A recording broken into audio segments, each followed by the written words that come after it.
Mr. President, I'd like to echo what my esteemed colleague from Missouri has outlined in the last few minutes.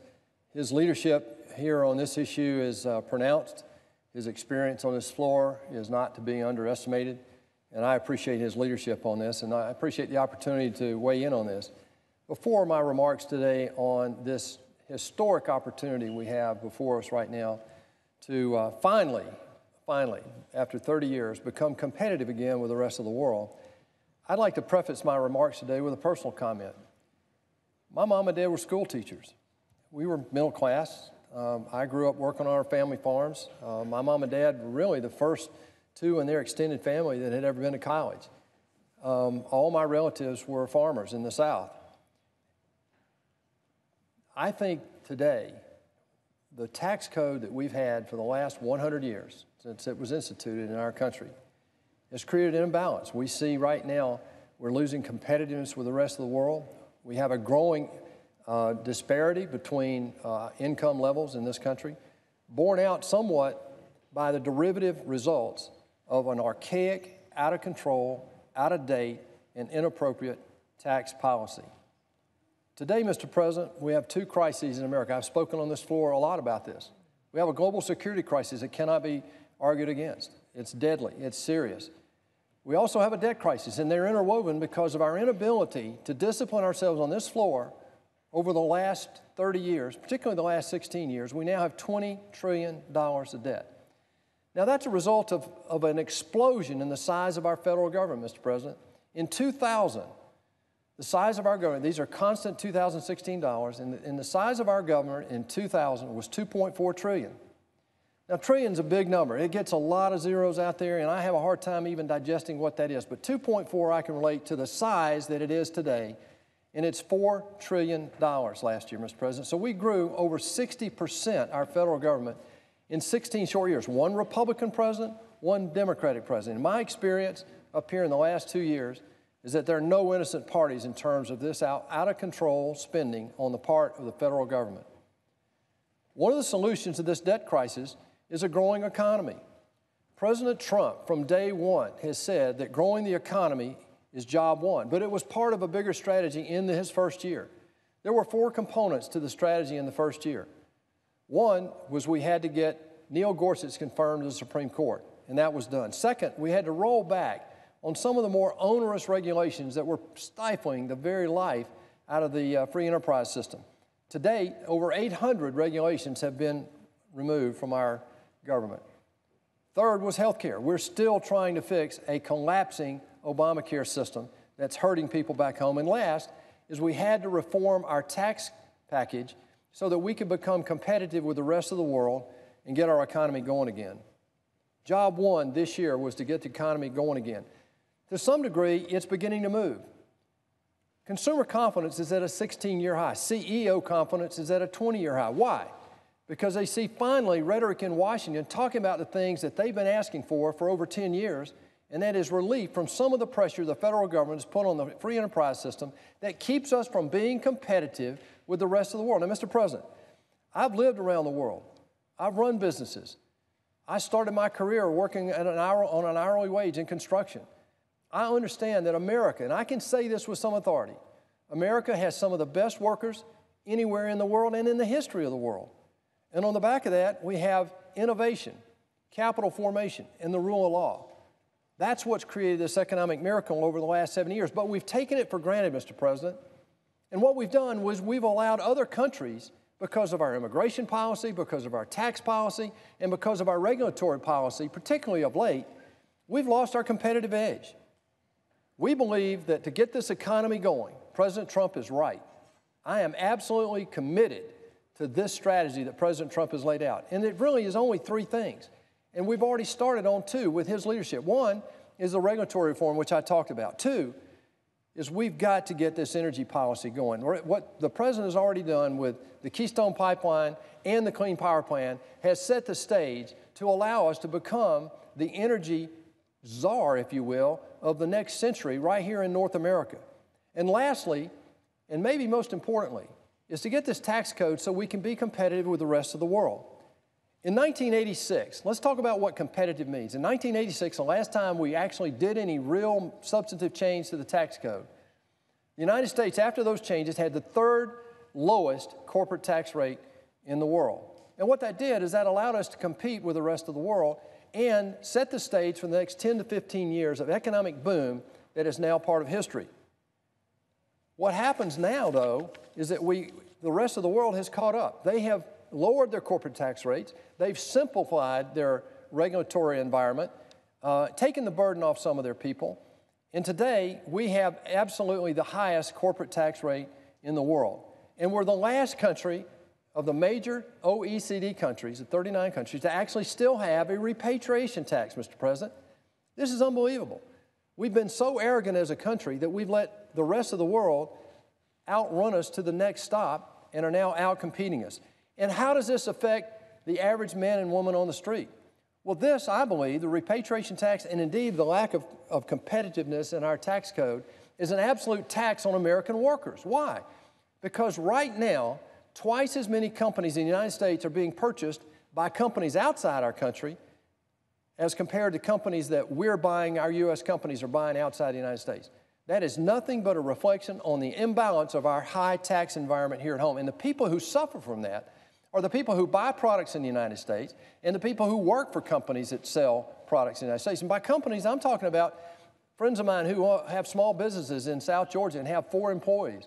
I'm also talking about friends who run large corporations, multinational corporations. All of the above contribute to our economy. We have unwanted acquisitions. Just look in recent history. Burger King was bought by a Canadian firm, Jimmy's. And look at the beer industry in St. Louis. Today, most of those companies are owned by Brazilians and Belgians. These are not mean CEOs that decide to move their corporate headquarters. No, this is a reflection of a competitive disadvantage that somebody outside the country used our tax code and our tax dollars to actually buy U.S. companies at the detriment of U.S. workers. How can anybody be against lowering our corporate tax rate and doing away with this repatriation tax? The Business Roundtable in 2004 documents this, that now this is interesting, if our corporate rate today was just 20%, over 4,700 companies that have been purchased over the last couple of years would still be in the United States. I think that is tantamount to a marching order for us here in the Senate to make this change. The way forward is very simple, and this is what's talked about in this tax package that we're beginning to talk about publicly. And this is only after 9 months of regular order in committee with multiple hearings, Mr. President. We heard in the health care debate, oh, this is not regular order. We didn't have a chance to talk about, put amendments in. Well, this time in tax, it will be by regular order. There will be amendments. There will be debates. There have already been multiple hearings. We're looking for input from all corners. But this strategy has 3 parts. 1, we have to lower this tax on our American workers. Lower the corporate tax rate to be competitive with the rest of the world. 2, eliminate this repatriation tax like every other country in the world has done. And last, simplify our individual tax code. My mom and dad were school teachers. They were proud of the ability to pay their tax, but they weren't burdened by that. And right now, we don't need to do that. We've got to find a way to make this tax code more equitable for everybody. Changing the tax code right now, nearly 90% of Americans want the code changed, and almost over 2/3 think that taxes are too high, and almost 2/3 say that lowering the corporate tax rate, again, they get the fact that this tax rate is lower than the rest of the world, and it's a penalty on the workers here in the United States. Nearly every CEO surveyed by the BRT, the Business Roundtable, said that delays on tax would damage our economy. Here's why. We just heard the senator from Missouri talk about timing. We have to have a sense of urgency on this for one reason, and that is if you want to affect the economy next year, you've got to get this done this year. Budgets are being finalized for next year right now. Capital investments are already been made in terms of determining how much and where and how soon they'll be making. And more importantly, the back half of next year, we have the holiday season, which offers up a significant portion of our retail sales for the year. And those decisions are being made right now before the purchases that are made next spring.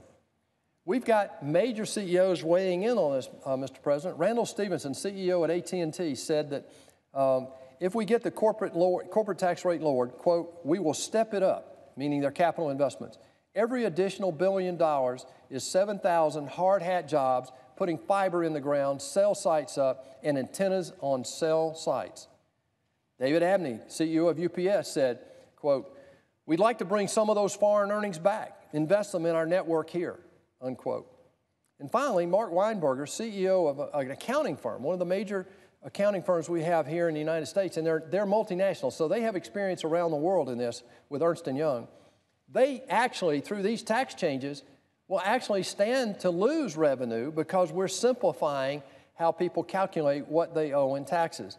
His quote is this, and I quote, "I think it truly is a bipartisan issue," and I agree, "something everybody can rally around. It's urgent for our country." But to get this done, Mr. President, we've got to move past partisan politics and Washington games. We saw how we've disappointed the American people, both sides. The Democrats in 2009 crammed down the throats of America through a supermajority, Obamacare. We now know it's failed. Republicans were not able to fix it this year so far. And so we all need to look at this tax issue as a bipartisan issue to fix this once and for all for the people back home. We can't get bogged down in this scoring, this financial modeling that is only done this way in Washington. People back home don't run their small businesses this way, they don't run big businesses this way, and they sure don't run their personal finances this way. We can't get bogged down in bad numbers and bad timing coming from the Congressional Budget Office. Not this time. It's too important.